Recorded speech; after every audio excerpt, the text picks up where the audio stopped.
विश्वं दर्पणदृश्यमाननगरी तुल्यं निजान्तर्गतम् पश्यन्नात्मनि मायया बहिरिवोद्भूतं यथा निद्रया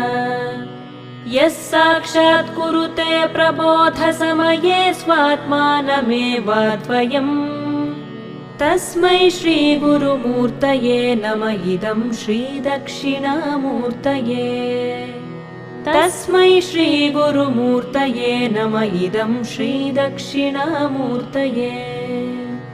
बीजस्यान्तरिवाङ्कुरो जगदिदं प्राङ्निर्विकल्पं पुनः मायाकल्पितदेशकालकलना वैचित्र्यचित्रीकृतम् मायावीव विजृम्भयत्यपि महायोगी वयस्वेच्छया तस्मै श्रीगुरु